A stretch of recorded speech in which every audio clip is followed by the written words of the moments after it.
Hello guys, welcome to back to my channel. আমার চ্যানেলে সবাই স্বাগত। আমি লিলিমা। আশা করি আমার প্রিয় ভাই বোনেরা সবাই ভালো আছো। দাদা দিদি যে যেখান থেকে দেখছো, আশা করি সবাই ভালো আছো এবং সুস্থ আছো। অবশ্যই আমি আজকে নতুন একটা ভিডিও নিয়ে হাজির হলাম। তোমাদের কাছে যদি আমার ভিডিওটা ভালো লাগে অবশ্যই একটা লাইক কমেন্ট করো, আর নতুন হয়ে থাকলে অবশ্যই চ্যানেলটা সাবস্ক্রাইব করে দেবে। তা আজকে রান্না করব তোমার গলদা চিংড়ি। তো চিংড়িটা এনেছে, তো চিংড়িটা এখন পরিষ্কার করে নিয়েছি। আর দেখো পরিষ্কার করে কতটুকু হয়েছে, সে কত বড় চিংড়িগুলোর ছোট হয়েছে। এখন আমি নুন হলুদ মেখে নিয়েছি, এই হালকা পরিমাণে একটু ভেজে নেব।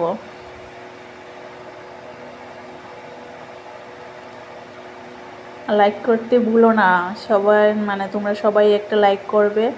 লাইক করলে আমার ভিডিও বানাতে খুবই ভালো লাগে আর আগ্রহ বাড়ে।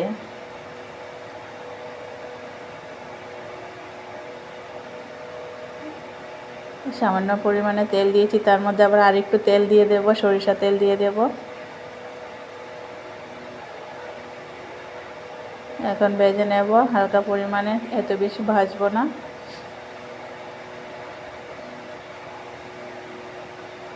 ভাজা হয়ে গেছে, এটা তুলে নেব এখন।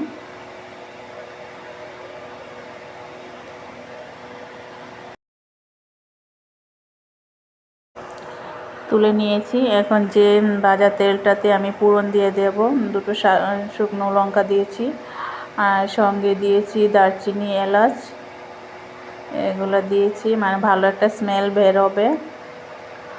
আর ওইদিকে আমি বেটে রেখেছি নারকেল বাটা, পোস্ত বাটা, টমেটো বাটা, পেঁয়াজ বাটা, এগুলো আমি পেস্ট করেছি। এগুলো এখন ঢেলে দেব। তো মূলত আমি চিংড়ি মাছের মালাইকারিটা করছি।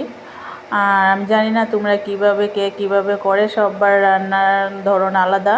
আমি এইভাবে চিংড়ি মাছের মালাইকারিটা করি।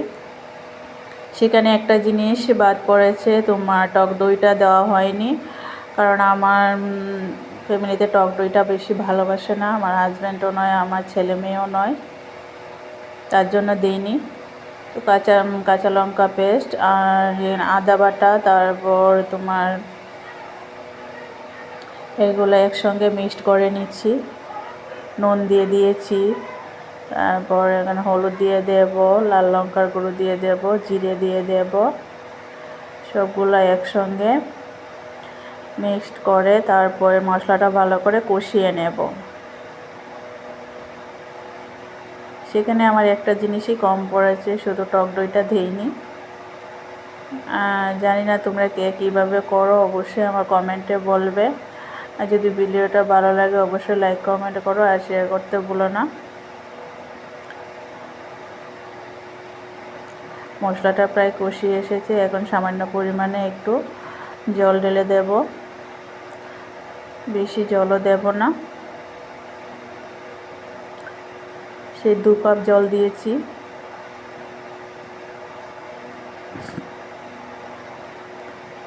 ফুটে এসেছে, এবার মাছগুলো ঢেলে দিয়েছি, দেখতেই পাচ্ছ।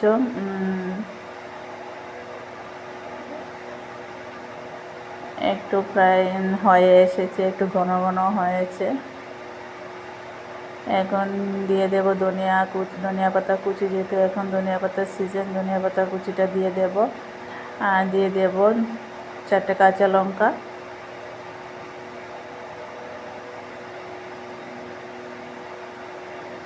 স্মেলটা খুবই সুন্দর বের হয়েছে। কে কীভাবে করো জানি না, সবাই একটু কমেন্টে বলবে আমার ভিডিওটা কেমন হয়েছে। এখন নামিয়ে নেব। দেখো, দেখতেও খুব সুন্দর কালারটা, বেশি ঘন হয়নি, বেশি পাতলাও হয়নি, মিডিয়াম সাইজের মধ্যে রেখেছি।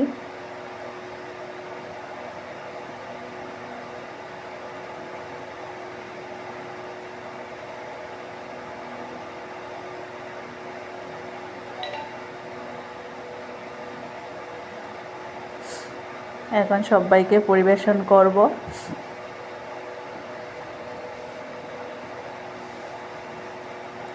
খাবার পরিবেশন করব। ভিডিওটা আর বেশি দূর বাড়াবো না।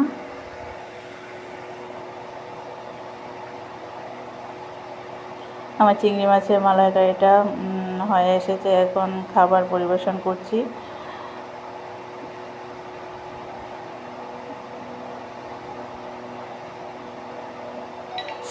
ছেলেকে খাইয়ে দিচ্ছি।